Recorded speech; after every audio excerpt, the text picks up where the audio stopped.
Madison released a deep, heavy sigh, her gaze fixed on the miserable drizzle dampening the view outside her window. It was the tail end of July, a month that promised sunny, clear sky, if not sweltering heat. The disappointment made her turn to the large round clock hanging on the wall. Its hands read just before 6 in the morning, indicating it was nearly time for her to leave for the bus. Though she could defend herself from the rain with an umbrella, there was no shield against the dreary gray weekdays and her sinking mood. She took one last sip of her now lukewarm coffee, quickly washed the cup, and started for the door. The faint creak of a door opening followed by soft shuffling footsteps reached her ears. "Madison, are you off already?" inquired her grandmother, appearing in the hallway. The older woman's eyes were squinted, drowsy from sleep. She had wrapped herself in a robe decorated with faded blue flowers, a Mother's Day gift from Madison last year, now worn from frequent washing. Mrs. White, now retired for several years, took charge of running the household. Ever since the tragic accident claimed the lives of Madison and Billy's parents, she had aged significantly and her health had declined. "Yes, Grandma," Madison responded from the hallway, pulling on her well-worn fall leather jacket. "Have you eaten something, dear?" The elderly lady frowned, crossing her arms over her chest, eyes following her granddaughter as she laced up her sneakers. "I have, Grandma," Madison assured her, more out of habit than honesty. She rationalized that small white lies were acceptable if it helped put her grandmother at ease.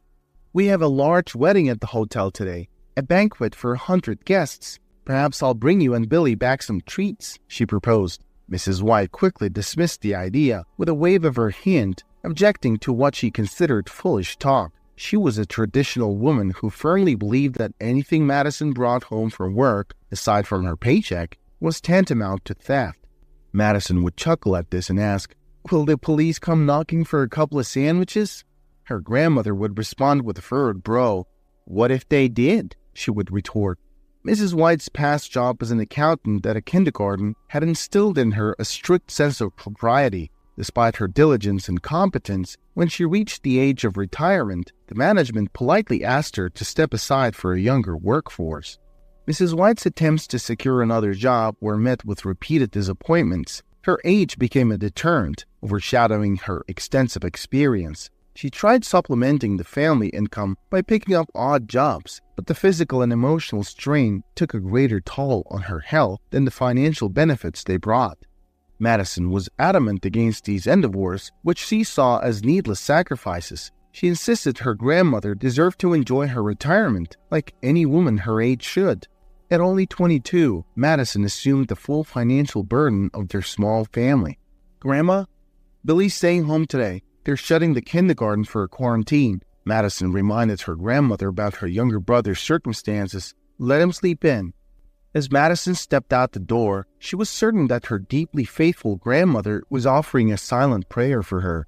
After a peck on the cheek and a warm farewell from her grandmother, she made her way through the dimly lit entrance and out onto the rain-drenched street.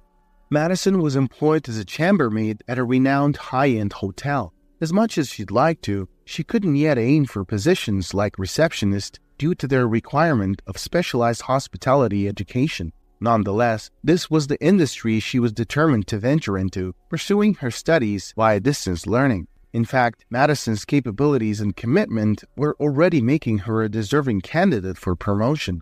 She secretly harbored dreams of one day running her own charming hotel, a place where her family could work and live comfortably, a refreshing change from their current cramped two-bedroom apartment in an aged building.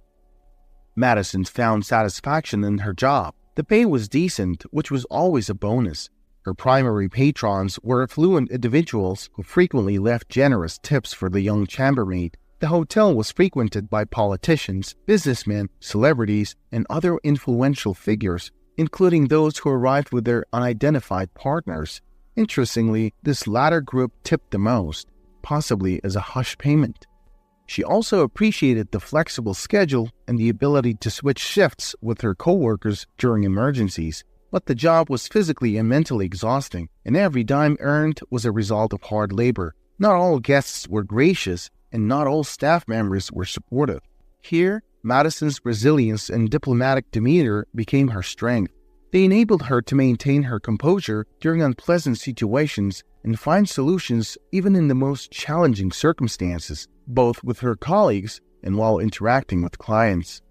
Madison's diplomatic skills were frequently put to the test by the intrusive hotel manager, Lawrence. He seemed to have made it his mission to annoy her as much as possible, patrolling the hotel incessantly. And today, as she stepped into the communal changing room, he swaggered in confidently.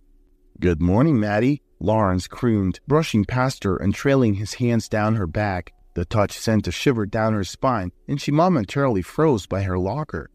"Hello, Mr. Reed," she mumbled, concealing her discomfort. "Why so formal? It's just us here," he said with a suggestive undertone. "Hurry into your uniform. The workday's about to start. I'd hate to dock your pay, although sometimes I wouldn't mind," he chuckled sleazily, pretending to rummage through his locker. It was abundantly clear that he had barged in here hoping to get a risque show from the chambermaid. Madison gritted her teeth, suppressing the torrent of unspoken words she had for him, and she had plenty reasons to be furious.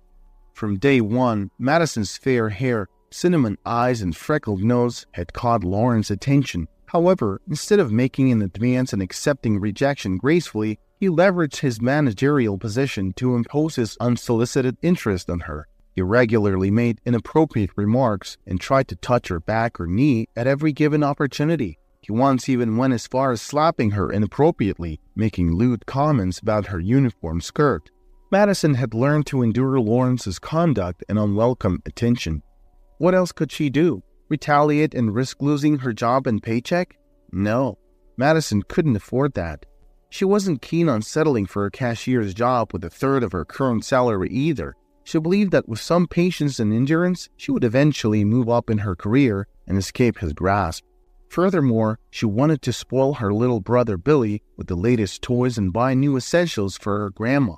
Madison also feared the potential backlash from her colleagues if she revealed Lawrence's behavior, because as it often happens, it's the woman who gets the blame. If he harassed, it would be said that she, Madison, must have been flirting or seeking a promotion. Or worse, he would dismiss her claims as fabrications intended for attention-seeking. Once, Madison tried to stand up to Lawrence's incessant advances, responding to his not-so-subtle implication about staying late to check her bed-making skills in a hotel suite. She asserted, "Mr. Reed, I have no interest in what you're suggesting. I neither have the time nor the inclination to get involved in any sort of personal relationship." "I'm not proposing a relationship," he retorted, undeterred. "We're adults, Madison, and there is no harm in maintaining a close rapport with colleagues. Trust me, it could significantly change your life. Who knows, the receptionist position might open up soon. I could put in a good word for you. Or do you plan to clean restrooms indefinitely?" "No thanks, I can make it on my own." "You're dismissing this too quickly, Maddie. Soon enough you'll understand that everything has a price in this world." Occasionally, Madison's resistance would trigger Lawrence's wrath, leading to an avalanche of issues. He would fine her for invisible specks of dust in rooms she had scrupulously cleaned. In one instance, he reprimanded her in front of the entire staff for being overly friendly with a guest. "Know your place, young lady. Who do you think you are, speaking to our esteemed guests like that? Remember, you're just a chambermaid," Lawrence had scolded. He wrongly assumed she was flirting when a guest had merely asked for directions to the gym. Despite the blatant misunderstanding, arguing with Lawrence was futile. Lately, he had been doggedly monitoring her schedule, ensuring she neither left early nor arrived late. He even threatened to terminate her employment. Thankfully, the malevolent manager was one of the few issues in an otherwise positive work environment. If you disregarded the heavy carts of cleaning supplies and the pressure to make beds to perfection in record time, like some sort of military drill. Swiftly changing into her uniform and doing her best to ignore Lawrence's leering gaze on her back, Madison rushed out of the changing room. Once again, she plunged herself into her daily work routine, which always made time pass swiftly. "Madison?" Kate from reception called out, poking her head into the kitchen during lunchtime. "Could you see if the new girl cleaned up the outdoor pool area? They had a party there last night. With the weather clearing up, guests might want to use the pool. We need to ensure it's clean and ready." "No worries. I'm on it," Madison nodded. And where are the other girls? Mr. Reed sent them on some task, so it's all you for now. All right then, Madison responded. She quickly finished tidying up the dishes and headed towards the pool area. The hotel boasted 2 pools, one indoors and one outdoors. Last night, there had been a Hawaiian-themed party at the outdoor pool. As Madison moved around the pool, she picked up half-empty coconut shells and pineapple husks, remnants of once delicious cocktails. As Madison approached the pool, she noticed the sun was finally beginning to peek out from the clouds. She headed toward the utility storage room to get some trash bags when an odd sound grabbed her attention. It was a strange splashing noise, like something or someone had fallen into the water. She turned toward the noise but saw nothing at first. Just as she was about to look away, she caught a glimpse of something surfacing and struggling in the distance. As she squinted for a better look, her heart sank. It was a young boy struggling in the water. "Oh my God," she cried out, panic and adrenaline kicking in. Without a second thought, Madison sprinted towards the pool and dove into the water. The icy coldness of the water was a shock, but all she could focus on was reaching the child. She wasn't a strong swimmer, and every meter was a struggle, making her realize just how crucial her quick response was. Once she reached the boy, she saw to her horror that he was no longer moving, his strength seemingly depleted. Madison grabbed onto his clothes, keeping his face above water, and began the arduous swim back. It was slow and tough, but she was steadily getting closer to the pool edge. Her hands shook uncontrollably, either from the weight or the intense fear. Once they reached the edge, Madison pulled the boy out of the water and laid him down. She pressed her ear to his chest and her heart plummeted when she realized he wasn't breathing. In a desperate bid for help, she started screaming for assistance. But the pool area was deserted, the only draws being the sun and music, not a woman's frantic cries. The CPR training she had received felt like a distant memory. She didn't know what to do. Should she run for help? But she knew that every second was precious. Madison pulled herself together, forcing back tears that threatened to overflow. She began pressing on the boy's chest, making desperate attempts to force the water out of his lungs. Then she started performing mouth-to-mouth resuscitation. All other thoughts vanished as she focused solely on saving the child's life. Suddenly, the miracle she had been silently praying for happened. The boy began to cough, expelling the water that had invaded his lungs. His eyes flickered open, clear and as blue as the morning sky. He stared at Madison with fear and confusion. Then his breath started coming in ragged gasps, and he burst into terrified sobs. To Madison's own surprise, she found herself crying as well, but her tears were ones of joy and relief. "It's okay, sweetie," she said through her tears, pulling the boy into a comforting hug. "Everything's okay now. You're safe." The boy clung tightly to her drenched shirt, his small body trembling against hers. An ambulance summoned by the hotel staff arrived quickly and whisked the child away to the hospital. But for Madison, who was still reeling from the shock of the situation, her day was far from over. Hours later, just as Madison was changing out of her work uniform, Lawrence barged into the staff break room, panting heavily. "What on earth happened out there?" he demanded. Madison, who had changed into her own clothes, was caught off guard. She had been quietly sipping a calming cup of tea, fragrant with lemon balm. "What do you mean, Mr. Reed?" she asked, gripping her cup so tightly her knuckles turned white. "Where do you think you're going?" he suddenly blurted out. "Home? My shift is over," Madison replied, confused. "Do you think you've done your job well today, Madison? Why am I paying you? To have some kid nearly drown while you're on duty?" Madison understood the root of her boss's fury. Earlier, higher-ups had come to speak with the manager. Two of her fellow chambermaids, Kate and Deborah, had been quick to share the latest gossip. Apparently, the day's near tragedy had coincided with a surprise visit from the owner of the entire hotel chain, Alan Cooper. He had come to review the staff's performance, and according to what Deborah had overheard, Alan was far from pleased with the state of his hotel. He had scolded the manager for his negligence, including the fact that the pool was supposed to be supervised by staff, yet Lawrence had taken them away for his own tasks. Madison felt no sympathy for Lawrence, nor did she derive any pleasure from his predicament. Instead, a strange numbness enveloped her, likely the result of the day's harrowing events. "I'm finished with work for the day," Madison replied calmly. "And as for the third floor, the other girls have it covered. They said they can manage without me." Who gave you permission to make those decisions? Do you think you're in charge now? Lawrence shot back. You know what, Madison? I'm tired of your defiance, he said, leaning in close and lowering his voice. So tired that I'm seriously considering terminating your employment. For what? For saving that child? Madison shot back, her voice rising in indignation. Calm down, Maddie. The details of what happened are still unclear, he said, patronizingly patting her knee. However, I'm willing to give you one more chance. Madison quickly moved away from his touch. No, thank you, she retorted. Are you certain? Lawrence asked with a sneer. What if I suggest that the boy fell into the pool because of your negligence? After all, you were the only one there. Did anyone see you pull him out? No, they didn't. And the parents, who hold significant influence, are looking into the matter. Are you trying to blackmail me? Madison interrupted. Blackmail? How serious you sound. No, Madison, I'm merely proposing the most sensible solution. I hope you'll make the right choice. I will, Madison nodded. She set her half-empty cup down on the table. The tea, once soothing, had lost its appeal.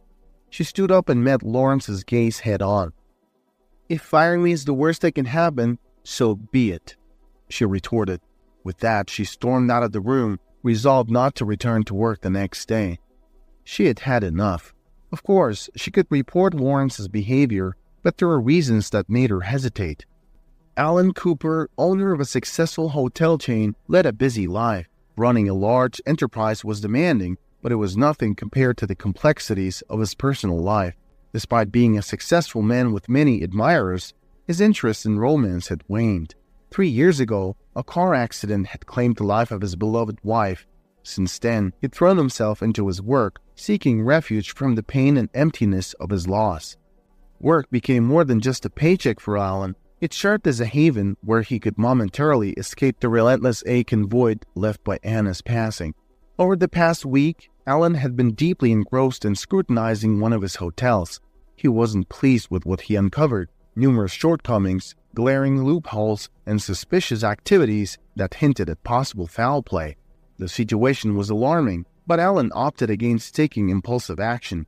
He resolved to thoroughly analyze the data before making any decisions.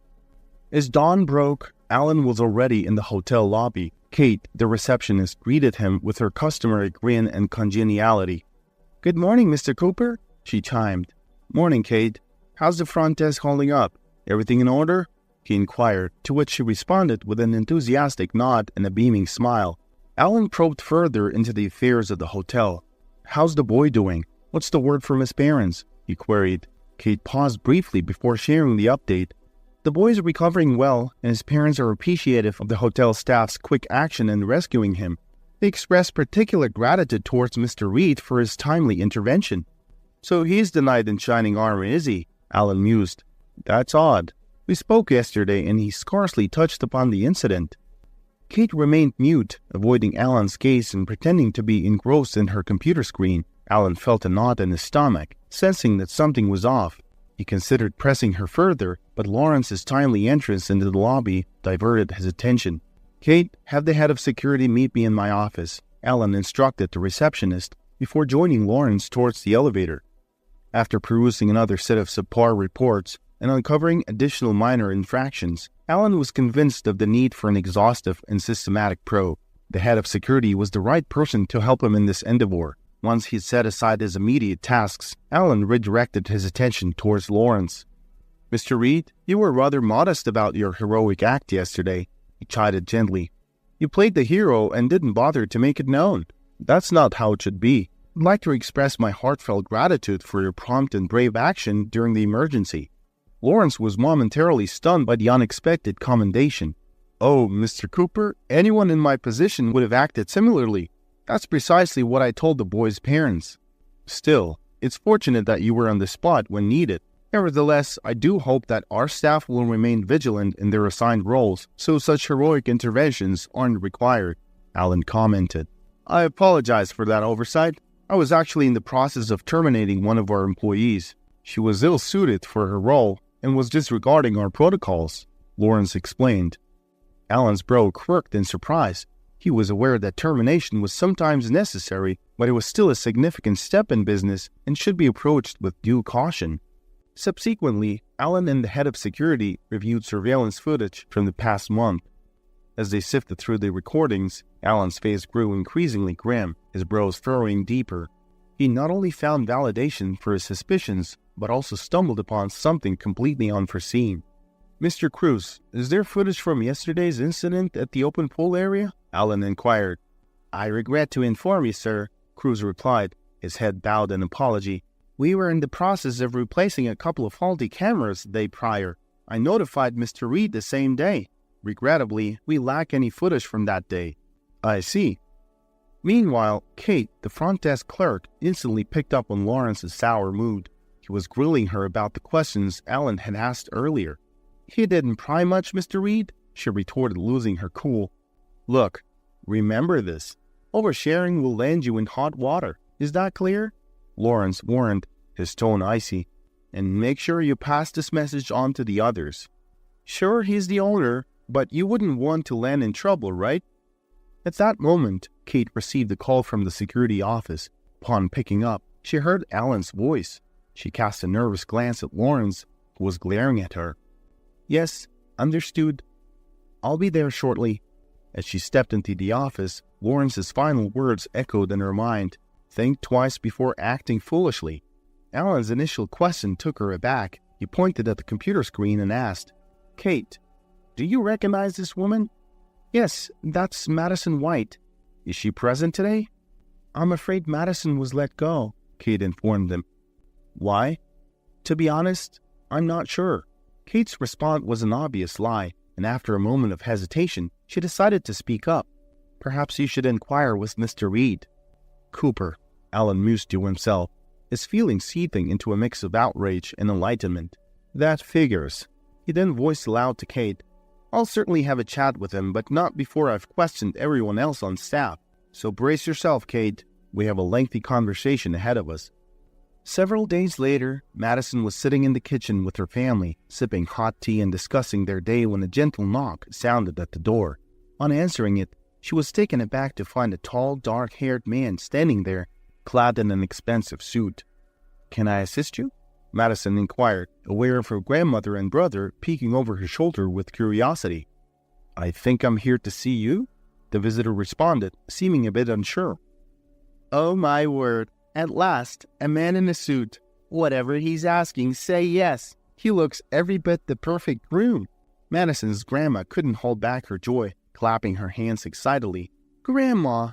Madison's face flushed crimson with embarrassment. "I'm sorry, please don't mind her. She just loves to tease," she apologized to the visitor.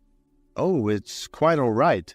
I believe she, only wants what's best for you," he reassured her with a laugh. Madison's grandmother, Mrs. White, was known to poke fun at Madison's introverted nature, seizing every opportunity to josh her in public. It was all in good spirit, as she was merely concerned that Madison was so absorbed in her work that she had little time for personal matters. The visitor, Alan, found the situation amusing, acknowledging to himself that his attire did indeed make him look like a groom. Just as Madison was about to question whether he had the wrong address, he spoke up. "You must be Madison White, right?" After she confirmed, he introduced himself as the new HR manager at the hotel and mentioned that he was there on the orders of the hotel owner. Without further ado, he filled Madison in on the recent happenings at the hotel, causing her to become gravely concerned. "I'm aware that you were unjustly fired," he disclosed. Caught off guard, Madison asked, "But how did you know that?" "That's not important," he brushed off her question. Caught in a whirlwind of emotions, Madison stared into her lukewarm tea, deep in thought. The silence was soon broken by Alan. "Why didn't you speak up about it?" he asked. After a moment's pause, Madison finally spoke up. "Well, firstly, I just wanted to wash my hands off everything related to the hotel. It was an emotional reaction maybe, but I just had my fill. Then there was the fact that it would be my word against the managers. I didn't want to stir up more trouble." Alan didn't have to ask all these questions. He had all the answers to his queries. He understood that Madison had tried to shield her colleagues from facing any backlash that might have come from her voicing her complaints. An anonymous tip-off from a maid at the hotel had confirmed all the insidious happenings. Alan was deeply touched by Madison's altruistic nature, placing her co-workers' well-being above her own job security. Her primary concern was to not create any problems for the hard-working staff that relied on the hotel for their livelihood. Changing gears after a moment of silence, Alan veered the conversation towards more light-hearted topics. After a few minutes of friendly banter, he said his goodbyes, being careful not to overstay his welcome. Madison decided to take some time off from work to focus on her academics. With exams around the corner, she plunged into intensive study sessions. Her grandmother, however, couldn't let go of the missed opportunity with the handsome visitor, much to Madison's amusement. "Sweetie, Maddie, he was such a catch. There was something truly special about that man." "Grandma, really? What was I supposed to do? Ask him out?" Madison laughed at the idea. "Well, why not? There's nothing wrong with a woman making the first move." "All right, Grandma. If I see him again, I'll make sure to do just that," Madison joked, playing along. A few days later, returning home from an errand, Madison found the house unusually quiet. Her grandmother, who disliked carrying her phone, was missing, along with her younger brother Billy. Her confusion was soon cleared by a note left on the table. "The man in the suit returned and took us to the hotel." A wave of anxiety washed over Madison as she tried to fathom what could have led to this situation. Was this Lawrence's doing again? He seemed relentless in his machinations. Without wasting a minute, Madison hailed a taxi and headed towards the hotel. Upon arrival, Madison quickly spotted Kate at the front desk, wearing a smile that stretched from ear to ear. "Hey, Kate, have you seen my grandma and little brother?" Madison's words were edged with concern. Kate's smile faltered as she noticed Madison's worried expression. "Wait, what? I assumed you were in on the plan. Head to the restaurant." Rushing towards the restaurant, Madison found her grandma and Billy already seated at a table, their faces lit with joy. Before she could question them, she was warmly welcomed by Alan, who guided her to join them at the table. "Please, have a seat." Alan gestured to a vacant chair. "Your grandmother told me you were out for a run." Madison, with a puzzled look, asked, "Can someone please tell me what's happening?" Just then, Alan gave a small snap of his fingers, and to Madison's surprise, Lawrence strode towards them. Yet he was not dressed in his usual manager's attire, but rather in a waiter's uniform. Setting down menus on their table, Lawrence announced in a professional tone, "Welcome to Lux Hotel Restaurant. What would you like to drink while you decide on your dishes?" Caught off guard, Madison's gaze met Lawrence's. As the encounter settled in, Alan addressed her. "Madison, it's good to see you again." He cast a look towards Lawrence, giving him an affirming nod. "I'll leave you to peruse the menu. Just let me know when you're ready to order," Lawrence said before moving to another part of the restaurant to attend to other patrons. Madison watched him for a moment, then turned her attention back to Alan. Seeing her look of confusion, he decided to reveal his true identity. "Madison," he began, "I apologize for any confusion. My name is Alan Cooper. I'm not the HR manager. In reality, I own this hotel chain." As this new information started to sink in, Alan began to recount what had transpired after their previous encounter. He explained that he had conducted a personal investigation into the hotel's management, revealing Lawrence's wrongdoings. "Mr. Reed never expected me to dig so deep into the hotel's security footage. The tapes revealed that he was not present during the pool incident, although they did capture you walking in that direction. Although the incident itself wasn't recorded, in-depth conversations with each employee unearthed enough evidence to piece the truth together." Madison glanced at Lawrence, who was now tending to other tables, her mind whirling. Alan noted her gaze, anticipating her next question. "I know you're probably wondering why Lawrence is here. Initially, I was furious and planned on firing him. I even considered reporting him to the Hotel and Restaurant Association, which would have essentially barred him from ever working in this industry again." He paused for effect before continuing. "But it turns out, you inadvertently gave him a second chance." Seeing the confusion etched on Madison's face, Alan realized he needed to clarify his previous statement. Lawrence pleaded for a second chance, promising to mend his ways. My first reaction was pure rage. I wanted him to pay for his actions in the most severe way possible. However, Alan paused, his eyes briefly flicking down to his interlaced fingers. "In the last minute, I had a change of heart. My conversations with the people you worked with swayed me. They had nothing but praise for your kindness and fairness. so I decided to give Lawrence a less severe punishment, one that I thought you might find acceptable.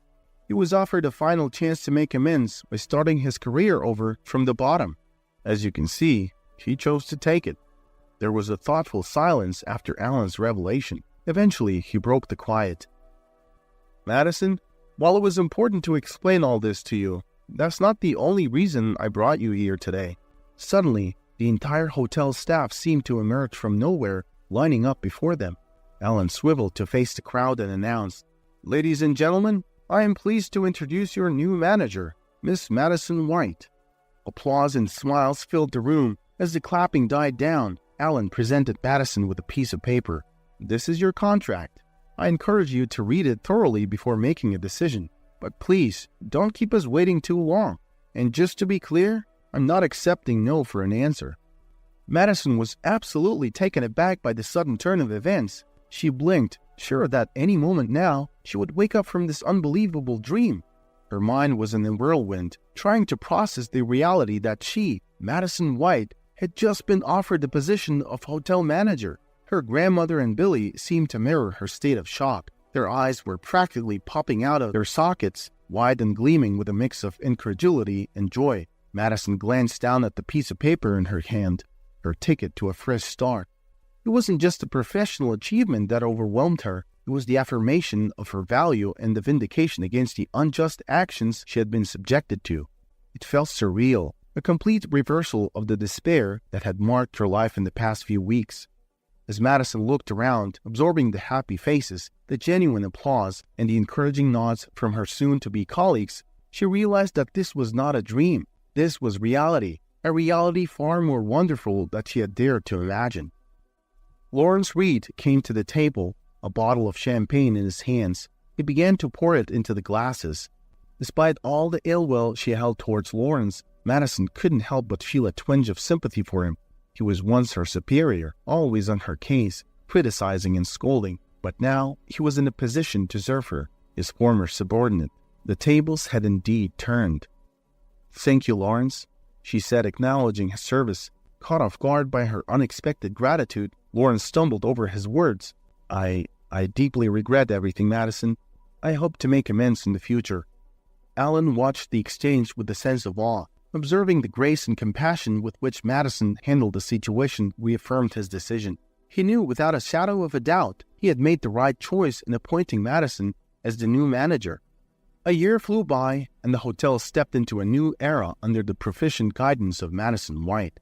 Not only was she a shrewd and committed manager, but she was also a kind-hearted person who created an environment of comfort and happiness for all guests. Madison proved herself to be an exceptional and energetic manager. She took a personal interest in ensuring every guest's satisfaction. Having started from the bottom herself, she understood the significance of treating employees well and empathizing with their situations. She was familiar with every single employee's background and experiences. Madison always made it a point to interact on equal footing with her staff when tackling daily tasks. The distressing encounters with her once formidable manager were now a thing of the past. Lawrence had become more subdued, often choosing to remain silent whenever he crossed paths with Madison. During staff meetings, he simply watched and listened attentively to her, managing only a small smile. As the months passed, Alan found himself increasingly drawn to Madison. What began as business visits gradually transformed into a longing to simply spend more time in her company.